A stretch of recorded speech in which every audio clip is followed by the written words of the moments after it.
People have been very focused on trade. We still don't have answers, but at the moment, the market's perception is that the direction of travel on trade will be more as a tool of negotiation in the short term than the breadth of tariffs that have been talked about. You have tax policy, which is obviously important. You have energy policy, which is also important. So these are big, complicated areas that the combination of the policy implementation will have an implication for growth. 大家好啊，今天给大家带来的是高盛 CEO 所罗门的一段采访视频。在这段采访视频当中啊，所罗门主要聊到了世界经济的格局以及未来的一个趋势。尤其啊，他提到了目前在特朗普政府的领导下，美国对移民、贸易、税收和能源政策的一些具体的预期。话不多说啊，让我们一起来看一下。The global economy has shown impressive resilience over the past year, but questions about economic policy and technological innovation are becoming increasingly urgent. So where are the risks and the opportunities in this environment? I'm Allison Nathan, and this is Goldman Sachs Exchanges. Today, I'm again sitting down with a very special guest, David Solomon, the chairman and CEO of Goldman Sachs. We'll talk about his views on economic growth and markets, the firm's strategic priorities, and what he's most focused on in the year ahead. David, welcome back to the program. Thank you. Glad to be here with you. So, David, we have had this annual conversation for several years running now, but I must say this seems like a particularly interesting time to be the CEO of Goldman Sachs. There are what looks to be a lot of tailwinds to the economy and markets, and substantial optimism, of course, with the new Trump administration coming in, and there seems to be a lot of optimism that he's going to usher in a friendlier environment for businesses. But the unknowns also seem unusually large. So let me first ask how you would characterize this business environment. Well, I think you did a pretty good job characterizing this business environment. It's going to be more constructive than it has been the last few years, particularly on the regulatory front. But there are a range of significant policy areas where this administration is ushering in change. And whenever you have change, that creates uncertainty. And so until we have a clear view of the policy trajectory, I think that it's a moment to kind of take stock of where we are. It's great that there are clearly some tailwinds.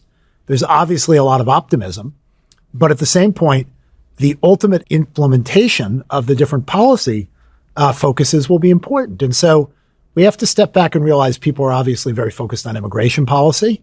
And when you look at the executive orders that have come out so far, that's where the primary focus has been. That can have an impact on labor supply, which ultimately can filter through into the economy. I'm not saying it will, but that's something to watch.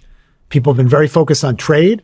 We still don't have answers, but at the moment, the market's perception is that the direction of travel on trade will be more as a tool of negotiation in the short term than the breadth of tariffs that have been talked about.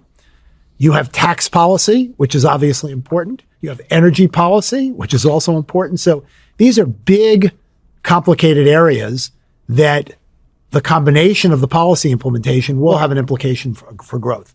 But as I talk to CEOs are optimistic because the regulatory burden and kind of the former administration's approach to the business community was quite impactful. And people are excited about the fact that it feels like there's going to be more collaboration toward driving investment and therefore driving growth. It will be a more growth-oriented agenda. Let me just follow up on some of those comments you made about the macro environment, because, as you said, some of these policies may create inflation. There are concerns about that when it comes to tariffs, when it comes to the immigration policy you mentioned. We've obviously already seen a lot of volatility in the bond markets year to date. I think volatility that no one really expected, at least the extent of which, I mean, they're down today, but generally have been quite volatile. You know, what are you thinking in terms of the trajectory of inflation and interest rates from here? And are you concerned at all that both or either could dent the outlook for markets? Well, significant changes, in rates, and more importantly, a change in the expectation on rates, can have an impact on markets. I've been cautious around this topic, particularly around inflation. There's no question that durable goods have been soft in terms of the inflation rate around durable goods, but services and now food, big headwinds. And those things ultimately matter and filter through into the economy. I think that we will see the Fed take no action, at this meeting. As you look out through 2025, I think the range of outcomes is a pretty narrow position on policy. Unless we get some policy action that really changes the trajectory of inflation, I think we'll be in a narrow band with the policy rate. We could see some cuts, we might not. But that's my base case assumption. And so you've got to watch this closely. I think you should take it meeting to meeting and evaluate the data as we go. But going back to where we were in the previous question, if some of these policy implications and discussions get put in place in a way that is more inflationary, that will change the trajectory of this discussion around rates. There's a lot of enthusiasm, though, about capital markets activity. What are you seeing from your seat? Well, capital markets activity has run really below trend for the last few years. We had an extraordinary period, obviously, in 2020 and 2021. A lot of things got pulled forward, and then we had a rebalancing in 2022, and that brought capital markets activity and M&A activity, for that matter, meaningfully below 10-year averages. With the change in the regulatory environment and the business environment, confidence has improved, and that confidence generally opens up the capital markets a little bit more. I think there are a couple of things that are clearly obvious. Less M&A activity hampers capital markets activity. Secondarily, the financial sponsors, the private equity firms, have really been on the sidelines. We're hearing more and more and seeing more indications of them pulling stuff forward now. So I think there's going to be a meaningfully improved environment of capital markets activity in 2025. It improved in 2024, but it still ran below 10-year averages. We'll get back to 10-year averages or better in 2025, and we'll see how the year plays out. We've talked a little bit about the macro risks, but of course, geopolitical risks are always front and center as we enter Trump 2.0, certainly still front and center. How is the firm navigating that risk, and how are clients thinking about geopolitical risk at this point? Well, there are three principal geopolitical hotspots. The bilateral relationship between the U.S. and China being one, the situation in Ukraine being a second, and the situation in the Middle East being a third. All of these have the potential to create more volatility in markets. But at the same point, I think the market's view is that there will be more progress made, certainly on our relationship with China under this administration. I think the president is looking to kind of restrike the balance in that relationship. And I'm hopeful that he will make some progress. I think that would be very good for the U.S. It would be very good for the world. And it would be very, very good and well received, for markets. In the Middle East, I think the president views that as an opportunity to continue some of the work he did in his first administration. Obviously, given where we are right now, there's some progress in stabilizing that region. But my hope would be that more progress could be made around a longer-term solution, normalization around relationships, and more stability with respect to the region broadly. And so that's something certainly to watch. A resolution in Ukraine is much more complicated. And so I think it'll be interesting to see whether or not progress can be made. But that to me seems to be the one that's a little bit tougher to see an obvious path towards a resolution or progress. All these things create risk. All these things, if they go the wrong way, can upset markets. But for the moment, I think there's a lot of focus on these three hotspots, and it'll be interesting to see how the new administration tries to move these forward. And how are you viewing growth in economies outside of the U.S., many of which seem to be in the crosshairs of potential shifts in U.S. policy and the geopolitical risks you just mentioned? Well, one of the things, global growth has been okay, but it's really been driven by better growth in the U.S. and weaker performance across Europe and China. And, those things make up a significant portion of global economic activity. For all the optimism with respect to the U.S., I think there is much more caution and pessimism with respect to Europe, and a real questioning of whether or not the nations in the European Union feel enough pressure at this point to finally act on some of the policy things they need to act on to strengthen the European Union as an economic competitor more broadly.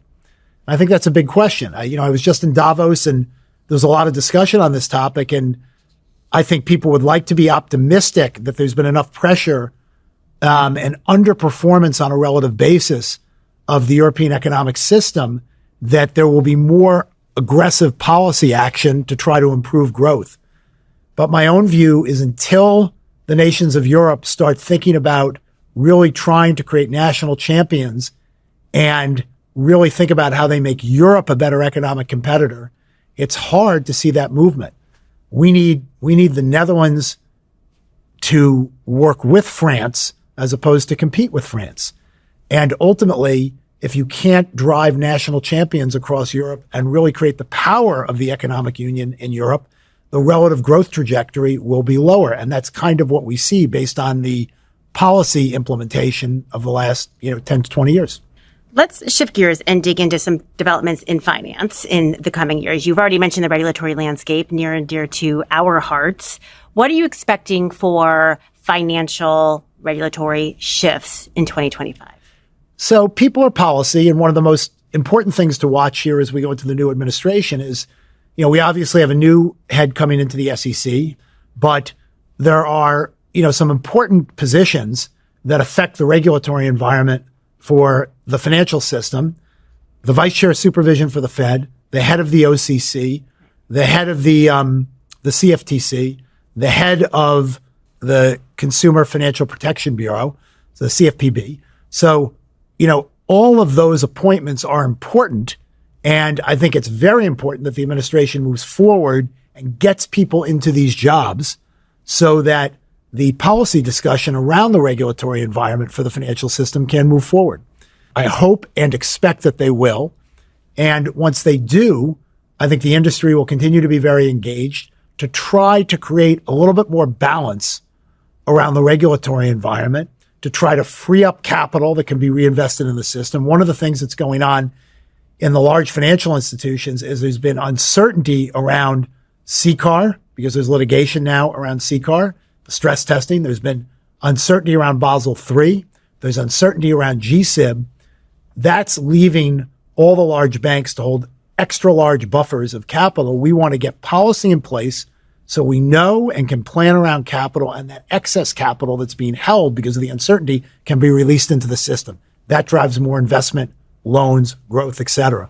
And so I'm hopeful that people will get appointed quickly, that dialogue can continue, and we'll see, a clear understanding, clear transparency around some of the principal regulatory areas that I think are important to keep the economy moving forward. Let's dig into another big trend in the broader industry, which is that growth in private credit. How is Goldman Sachs navigating that growth, and how is it navigating it for its clients? Sure. So Goldman Sachs has been in the private credit business for a long time. We started in the private credit business 30 years ago in the 1990s, and we manage $140 billion of private credit for our clients. But I think what's interesting about Goldman Sachs is we sit at the center of the ecosystem between public markets and private markets.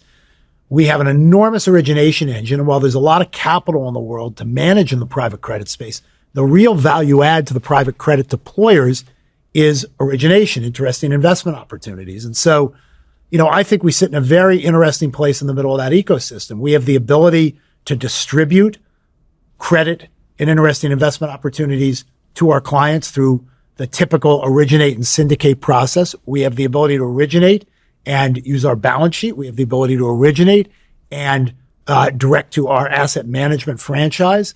And so the formation of our capital solutions business that we put forward is a way for us to take some of the advantages we have as a firm sitting in the middle of this ecosystem.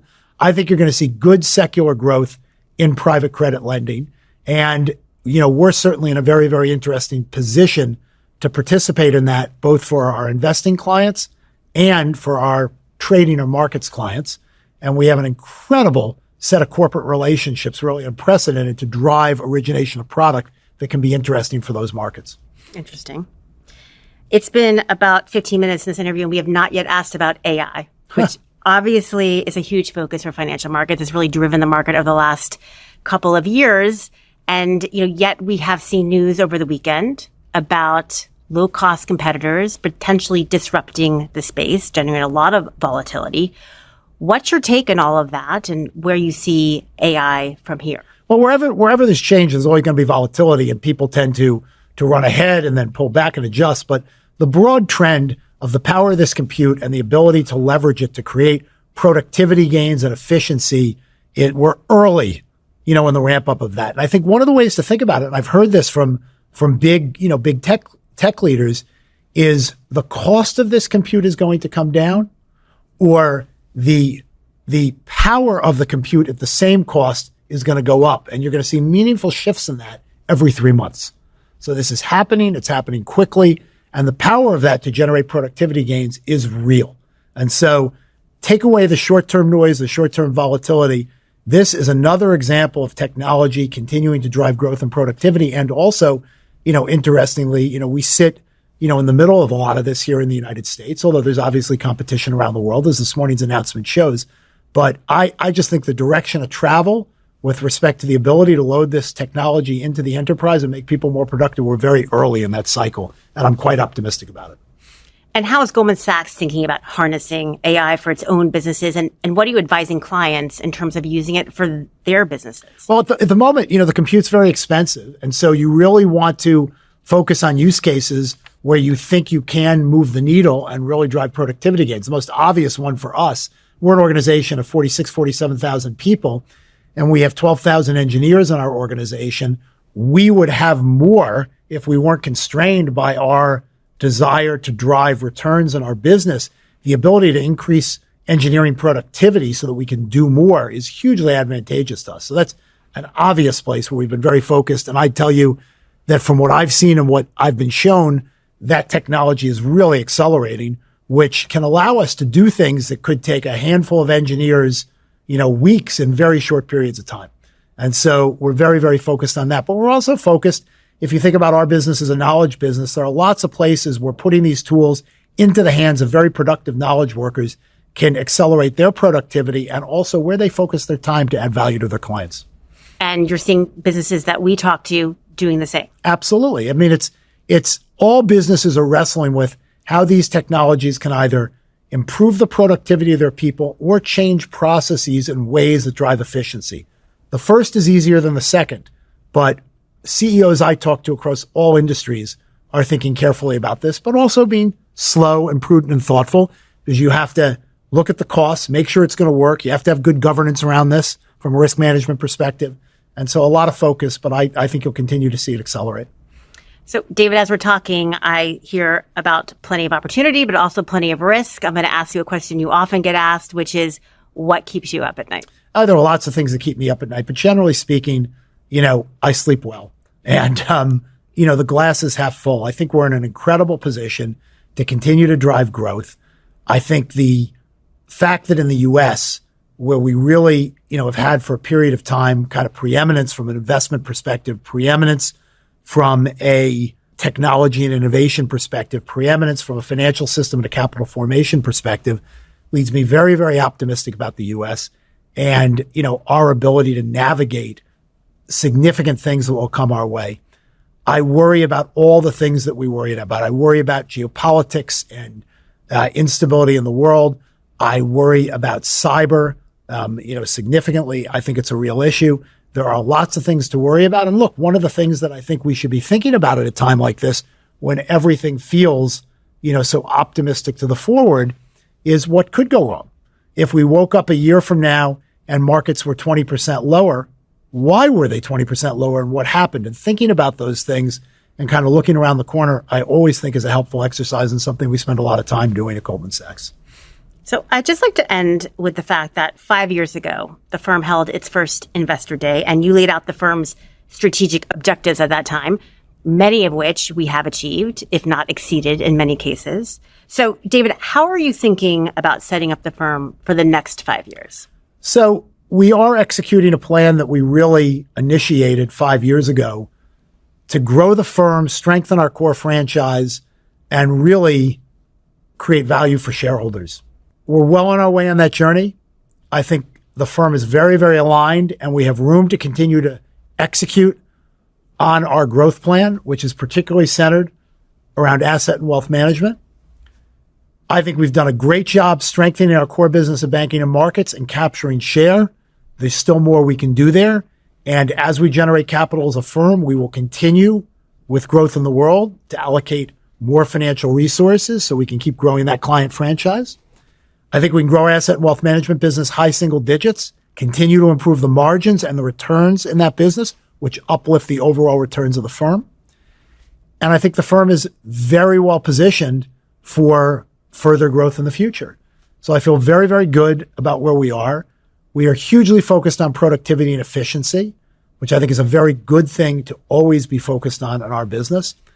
And I'm excited about the opportunities that we have in front of us, as a firm to serve our clients with distinction in an environment that I think is going to be a little bit more constructive for the business community broadly. David, I'm glad to hear you're sleeping well at night. You know what? We need our rest to tackle the challenges in 2025. Thanks again for joining us. Absolutely. Thank you very much for having me. It's always good to talk to you. This episode of Goldman Sachs Exchanges was recorded on Monday, January 27th, 2025. I'm your host, Allison Nathan. Thank you for listening.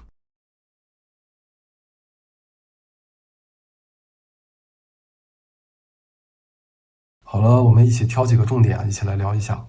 这里提到了市场对美中关系和中东的进展有什么看法？市场的看法是，在新政府的领导下，美中关系将取得更多进展，有可能重新平衡关系，以稳定和正常化关系为潜在结果。这里提到了未来几年金融监管变化的预期是什么？预计新政府将填补重要的监管职位，如证监会主席和美联储监管副主席，这将影响金融监管环境。目标是在监管环境中创造平衡，以释放再投资资本。目前特朗普政府和美联储之间的一个争斗是越来越激烈，还没有到白热化，但是确实是越来越激烈。特朗普实际上是希望降息，但美联储目前就硬挺着不降息，所以两拨人还在明争暗斗当中。最终特朗普能不能拿下美联储这个也真不好说，因为美联储代表的资本还是非常强大的。好了，本期视频就到这里，感谢大家收看。